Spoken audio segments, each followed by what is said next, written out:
Živa. Kako bi ti želel, da te ljudje v poslovnem svetu poznajo? Kdo je Edvard Kenik? Nekdo, ki je želel uživati v tistem, kar dela in potem s temu tudi nekaj zaslužiti. Recimo, ko sem se odločil za lesarstvo, jaz sem lesar in sem šel potem na srednjo lesarsko, ko smo ta prvi let na praksi delali take štokrle, stolčke majhne, lesene, sem jaz videl, to bi pa lahko jaz nekaj jih naredil, pa prodal, pa zaslužil. In sem žlahti prodajal te štokle, po moje sem enih sigurno 20 prodal. Še vedno, ko pridem do njih, pa rečejo, poglej, a se spomniš tega, kaj se ne bi spomnil je? Kako si pa ti iz lesa pol zamenjal material, pa pač naredil en preskok? V bistvu računalniki so moja druga ljubezen, no? Mogoče zdaj prva. A z lesom še delaš za hobi doma? Za hobi doma ne, ampak sem pa ravno kar delam na liniji, kjer bom združil obe ljubezni, računalnike in les in izdelujem, pripravljam te naše vodne bloke, na katere sem dal les. Kako misliš, da sem te jaz predstavil? Jaz zmeri naredim en tak intro, veš, da povem ljudem, koga pelem. Rekel sem, predstavil bom človeka, ki je iz svojega hobija naredil 20-milijonski biznis. Pa to so stari rezultati, ta biznis je celo večji, si predstavljam. Lansko leto smo zaradi trga, ki je bil zelo v krču, smo zrastali za 1 milijon. Bistvo pa je, da letos se nam nakazuje 20% rast. Se pravi, 25 milijonov boste zaprli. Za proizvodi, ki jih naredite v Sloveniji.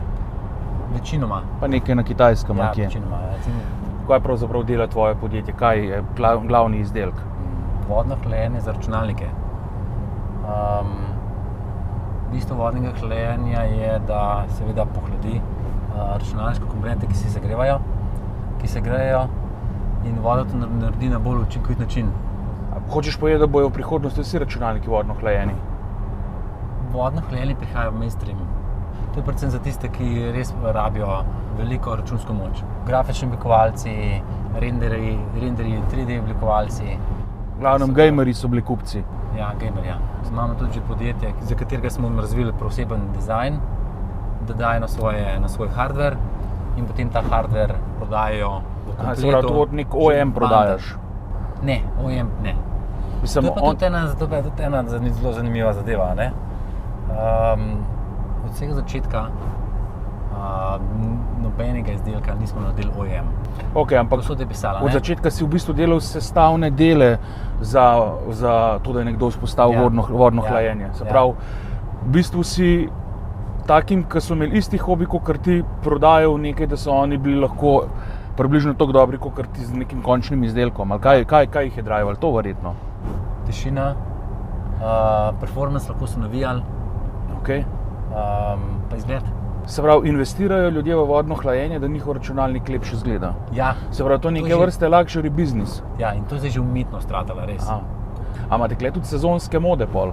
Ne. Ni. Zdaj ti poskušaš to z lesom, je čisto naključje. V bistvu videl sem, da na trgu ni tega. In mislim, vse vidiš. Ko vidiš les in kakšen tak modern, minimalističen dizajn, je res nekaj novega.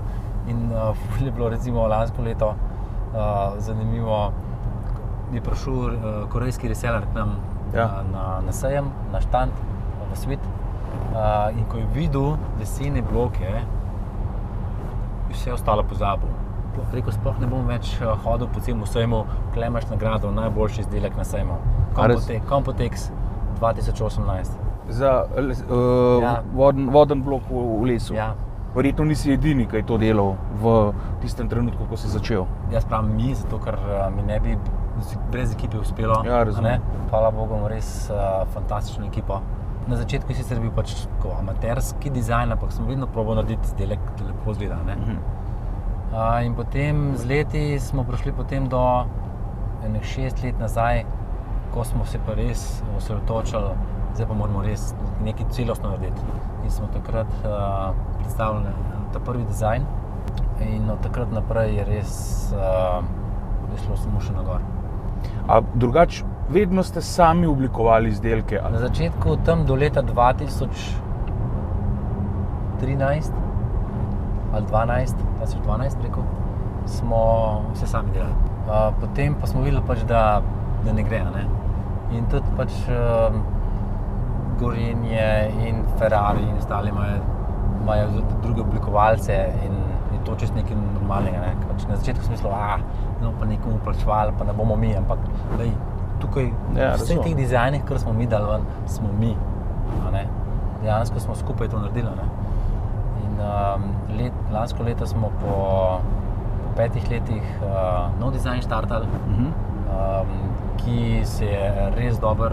In to delaš s kakšnimi tujci, Slovenci? Ja, tujci, ja. Aha, ni tako Gigo Design. Gigo Design nam je delal 2014. Kdo so tvoji konkurenti in v bistvu kaj ti delaš danes drugače, da veš, da lahko uspevaš hitreje kot oni? V tem high-end segmentu, ne? Ja? Smo prvi. Ste prvi. Ja, high-end pa do it yourself, se pravi, sestavi si sam. Več ali manj so to ljubitelji, ki jim je to hobi, da sestavljajo računalnike in vodna hlajenja in tako naprej. Večina. Koliko recimo vložijo oni v tak računalnik s tem, ko od EKVB-ja kupijo? Jaz bi rekel 250 € plus. Od 250 € naprej? Ja, pa do 1000, pa tudi več. Kaj so pa še drugi segmenti, v katere greste, ki niso ta high-end? Se pravi, potem je še mainstream. Ja? Mainstream so pa igričarji, gamerji. To je pa čisto drugačen segment, kjer ga moraš čisto drugače lotiti, ne? Nočeš raufati, oni hoče imeti high performance računalnik. Oni hoče imeti experience. Experience pri igranju igrice. Tako, pri igranju igrice. Oni hočejo, da ko je najbolj obremenjen, da to tekoče teče. Okay. Da polet, ko je najbolj vroče, da brez problema teče. Okay. To je... No in zdaj, recimo, kako se borite tukaj naokrog z konkurenco in pri enemu segmentu in pri drugemu? Trg se je ful spremenil. Ampak očitno vam na bolje, ko rastete noro. Fajn borbamo, da lahko rastemo naprej. Včasih nismo imeli konkurence, smo bili prvo profesionalno podjetje na tem trgu. Smo najhitrejši na trgu, smo najbolj fair na trgu. Nismo imeli 2 poklica in po vsakem pa smo se upravičili, po vsakem poklicu smo bolj več prodajali.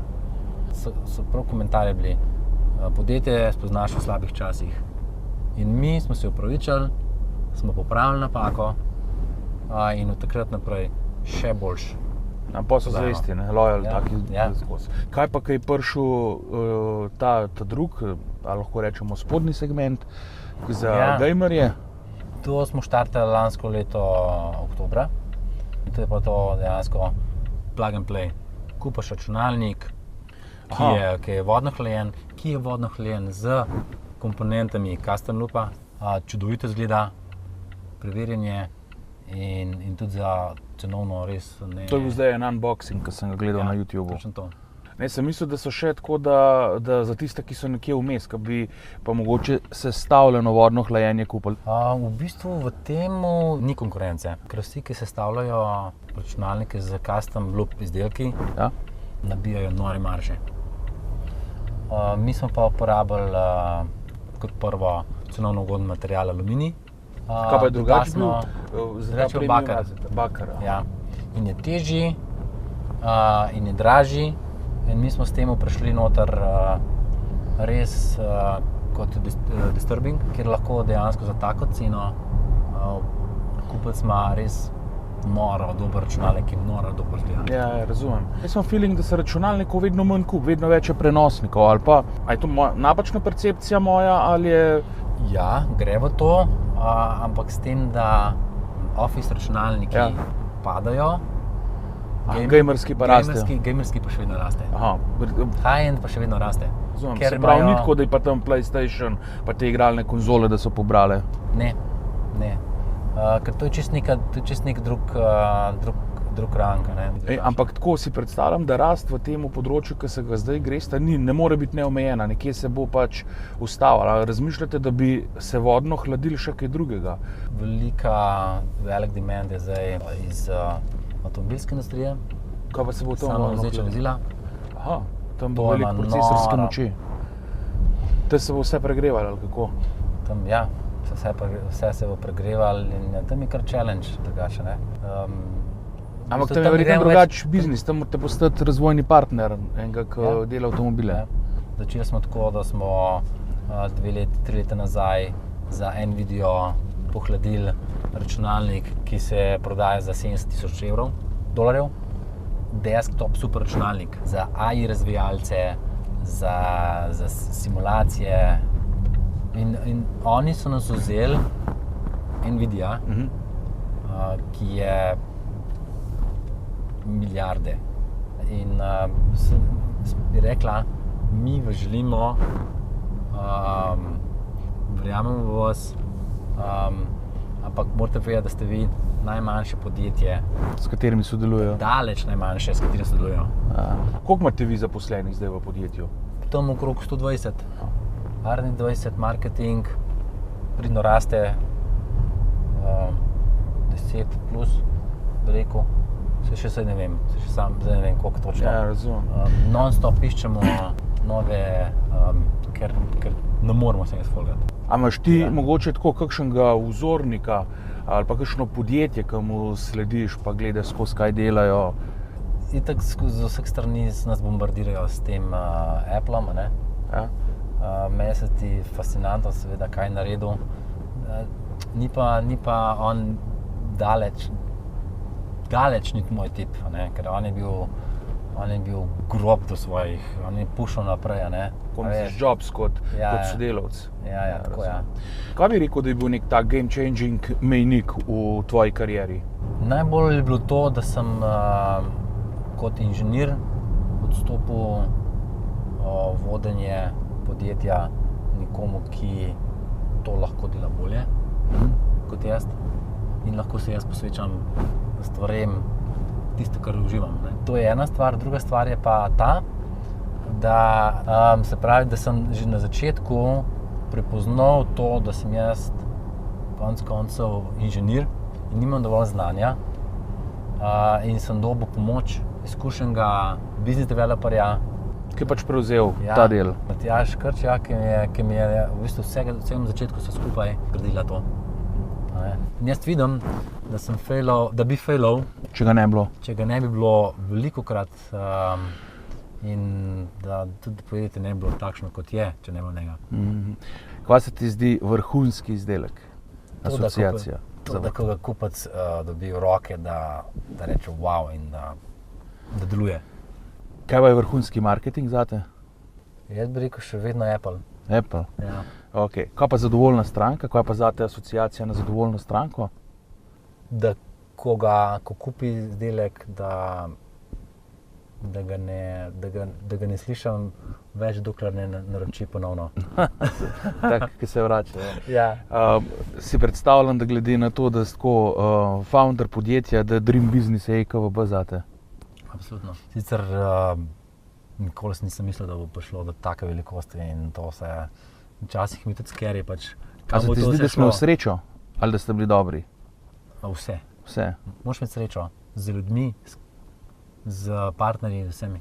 Ja. Jaz sem imel srečo. Kaj bi ti še moral vprašati, pa sem pozabil? Ja, kaj sem hotel povedati? Na začetku sem jaz rekel, jaz bom v poslovnem načrtu, jaz bom kupil CNC mašino za reskanje, na njej bom delal in ko bom rastel, bom še eno kupil in še eno.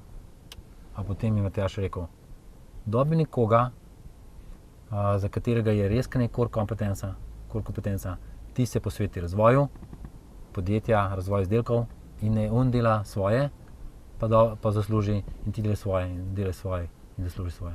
To se ti zdi, da je bila en ključen nasvet, ki si ga prejel? Ja. Ne misliti, ne se sam delati, ne rabite vse narediti sami. Dobite nekoga partnerja, ki bo za vas naredil za pravo ceno, boste vi dobro zaslužili, ukvarjali se s stvari, ki je dodana vrednost in tisti, katera core kompetenca, bo naredil še boljše. Edi, hvala. Z veseljem.